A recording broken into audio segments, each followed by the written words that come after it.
10 साल, ये 10वां साल है, 10वां एडिशन, और उसके बाद भी अगर हम इन बुनियादी चीज़ों पे उलझे रहेंगे तो फिर आगे बढ़ना मुश्किल हो जाता है। इस पर मज़ीद भी बात करते हैं। हमें ज्वाइन किया है senior sports journalist Shahid Hashmi साहब ने। हाशमी साहब, ये क्या लग रहा है आपको, 10वां साल है, 10वां एडिशन है और अभी तक हम बुनियादी मसाइल में उलझे हुए हैं कि क्या फाइनेंशियल मॉडल होना चाहिए?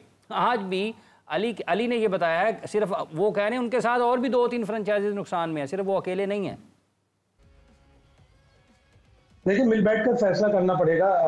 ये फ्रेंचाइज के मालिकान सब मिलें, बैठें, पीसीबी से बात करें। लेकिन हमारा वही मसला है कि जैसे हमारे पीसीबी के चेयरमैन चेंज होते रहते हैं, 1-1.5 साल में 5 चेयरमैन आए, 5 चेयरमैन चले गए, नया चेयरमैन आता है, वो अपनी पॉलिसीज बनाता है। इवन पीएसएल की लीडरशिप भी आप देखें आए दिन बदलती रहती है। नायला भट्टी थी, उस्मान वाला थे, सुहेब थे, अब सलमान नसीर हैं। तो ये जब आप इतनी सारी चीजें चेंज करते रहते हैं तो फिर आपकी पॉलिसी में भी तब्दीलियां आती रहती हैं, आपकी पॉलिसी यकसा नहीं होती। ये बात बिल्कुल दुरुस्त है और किसी हद तक ठीक है कि हमें अपने पीएसएल में बड़ी चेंजेस लानी चाहिए। आप बिग बैश देख लें, आप आईपीएल देख लें, उनके रूल्स उनकी क्रिकेट को बड़े फायदे पहुंचा रहे हैं। और इसी तरह अब फ्रेंचाइज जाहिर है इनकी वैल्यू रीएवैल्यूएट होगी 10 साल के बाद।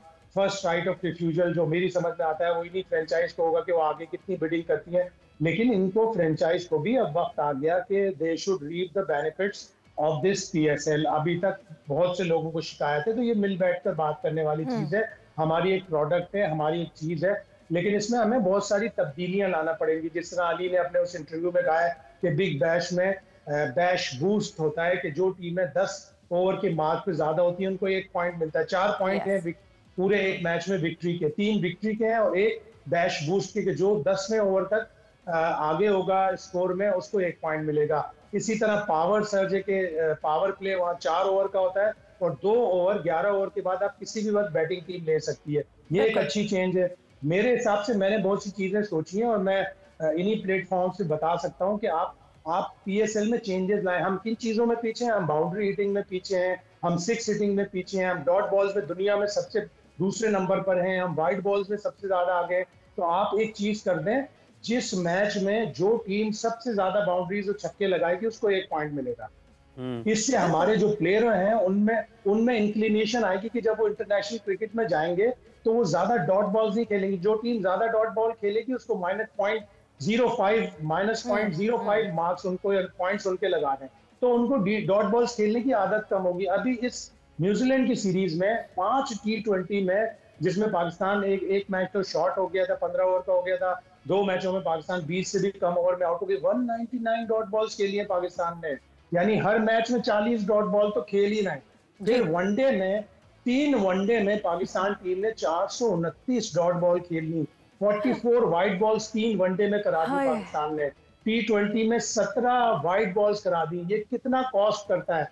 तो हमें पीएसएल से ही अपनी ये बीमारियां सुधारनी है। सर्जरी तो हो नहीं। शाहिद साहब, हम तो रिजवान की तरह जो है ना वो पीएसएल में अब मदहोश हो जाना चाहते हैं, क्योंकि वो सारी बातें जो आप याद दिला रहे हैं, बड़ी डिसअपॉइंटिंग और बहुत ही एम्बैरेसिंग परफॉर्मेंस रही है अजहर साहब, जिस तरह पाकिस्तान टीम ने परफॉर्म किया है।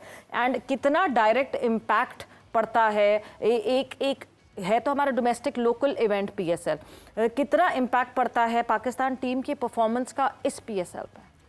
देखिए सवेरा, इन माय ओपिनियन सबसे अल्टीमेट चीज़ जो है ना वो है पाकिस्तान की नेशनल टीम।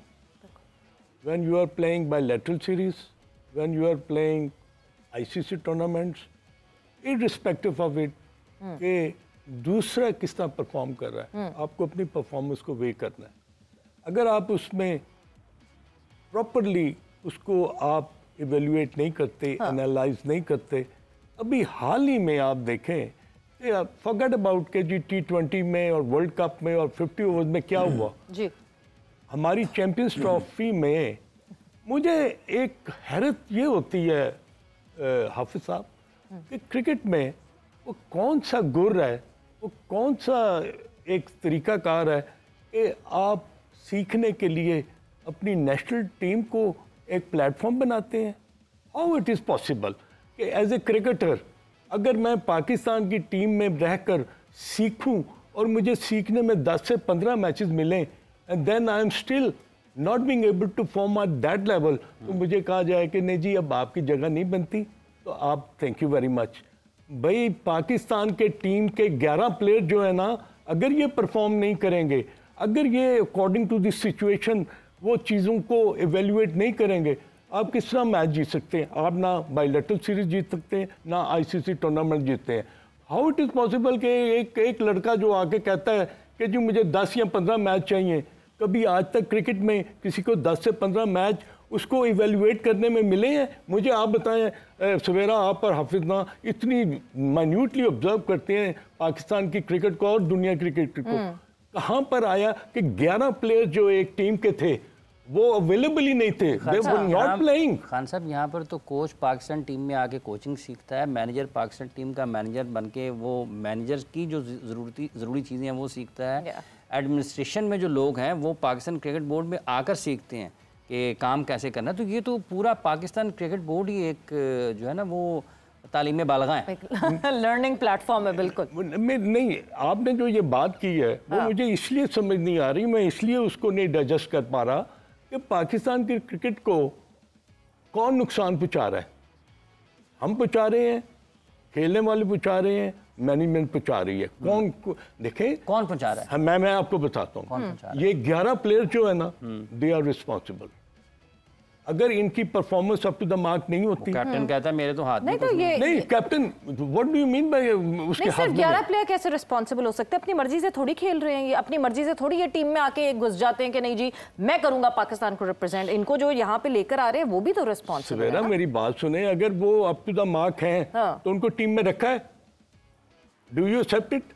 नहीं, तो अप टू द मार्क हैं। अगर वो हैं, मैं ये पूछ रहा हूँ, मैं तो अगर नहीं, मैं तो पूछ रही हूँ कि हैं अप टू द मार्क हैं, इसलिए वो 25 करोड़ में से 11 खिलाड़ी जो है ना वो पाकिस्तान को रिप्रेजेंट कर रहे हैं। तो अगर उनके बारे में ये जिक्र किया जाए या वो ये समझे कि this is a platform we have to nurture, we have to develop our cricketing skill. भाई क्रिकेटिंग स्किल तो आपने जाके सीखनी है कहाँ पर? स्कूल में। आपने कहाँ पर सीखनी है? यूनिवर्सिटी में, आपने कॉलेज क्रिकेट में, आपने फर्स्ट क्लास क्रिकेट में। This is not the platform. अगर आपके schools he, coming towards you Shahid साहब, अगर आपके स्कूल्स ही नाअहल हों आपको प्रॉपर्ली सिखाने के लिए और आपको सही तरह नर्चर करने के लिए, तो वो नर्चरिंग फिर इंटरनेशनल सिनेरियो में होगी। और जब इंटरनेशनल सिनेरियो में सारे ही एक से होंगे तो कौन किसको नर्चर करेगा?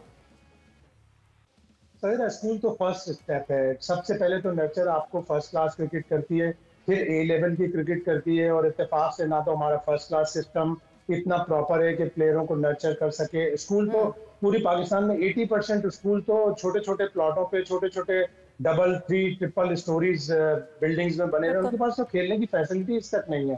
तो फर्स्ट क्लास क्रिकेट हो गई, एसोसिएशन की क्रिकेट हो गई, ए लेवल क्रिकेट हो गई, उसके बाद फिर आपकी इंटरनेशनल क्रिकेट हो गई। तो ये सारे प्रोसेस है जहां पे हम ग्रूम करने में बिल्कुल खराब हो गए। ये न्यूजीलैंड की सीरीज से देख लें, 2 सिस्टम्स का डिफरेंस है। एक सिस्टम में सिर्फ 115 रजिस्टर्ड क्रिकेटर्स हैं न्यूजीलैंड में।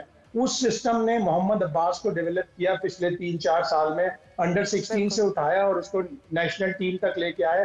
शुक्र है अजहर अब्बास जो हैं, अजहर भाई के नेम से एक हैं, हम नाम है, वो चले गए पाकिस्तान छोड़कर। उन्होंने अब्बास को वहां पे डेवलप किया, वरना अगर अब्बास यहाँ होता तो अभी वो शायद डोमेस्टिक क्रिकेट भी नहीं खेल पाता, वो फर्स्ट क्लास क्रिकेट भी नहीं खेल पाता। नहीं, शायद साहब ये भी हो सकता है कि 2 साल पहले पाकिस्तान खेल जाता पाकिस्तान में और गायब हो जाता, और फिर गायब हो जाता, बिल्कुल और फिर गायब हो जाता।